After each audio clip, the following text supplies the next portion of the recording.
আসসালামু আলাইকুম। আজকে আমি আপনাদের শিখাতে যাচ্ছি কিভাবে অ্যাপ লুকিয়ে ব্যবহার করবেন। তো আমি প্রথমে দেখাচ্ছি কিভাবে অ্যাপ লুকিয়ে ব্যবহার করবেন। প্রথমে চলে যাবেন ডায়াল বাটনে এবং দেখেন আমি কি ডায়াল করছি। এই দেখেন এই অ্যাপগুলো আমি লুকিয়ে ব্যবহার করি। এই অ্যাপ ছাড়াও আপনি যে কোনো অ্যাপ লুকিয়ে ব্যবহার করতে পারবেন। এই সেটিংটি করার জন্য প্রথমে চলে যাবেন সেটিংসে যাওয়ার পর স্ক্রল করবেন। এরপরে প্রাইভেসির মধ্যে টাইপ করবেন। টাইপ করার পর এখানে দেখতে পাচ্ছেন অ্যাপ লক নামে একটি অপশন আছে। এই অ্যাপ লকে টাইপ করবেন।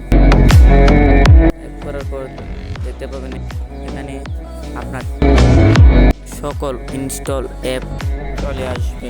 ধরেন এখান থেকে আমি ক্যাপকাট লুকিয়ে ব্যবহার করব, তাহলে ক্যাপকাটে টাইপ করবো এবং অ্যাপ লক করে দিয়ে হাইড করে ফেলব। এখান থেকে হাইডে প্রেস করবে। আমি দেখানোর জন্য একটাই করলাম, আপনারা ইচ্ছা করলে সব কিছুই হাইড করতে পারবেন। তারপর সেটিংসে ক্লিক করবেন, করার পর চেঞ্জ অ্যাক্সেস কোড নামে একটি অপশন আছে, এটার মধ্যে টাইপ করবেন।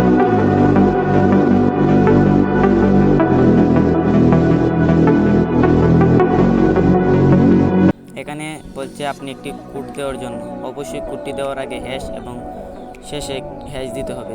যে কোনো সংখ্যা মধ্যে দিয়ে দিলেই হবে। আমি এখানে 8 দিলাম, আপনি যে কোনো সংখ্যা দিতে পারেন।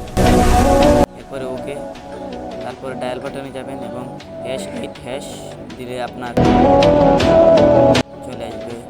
এই দেখেন এখানে ক্যাপকাট চলে আসছে।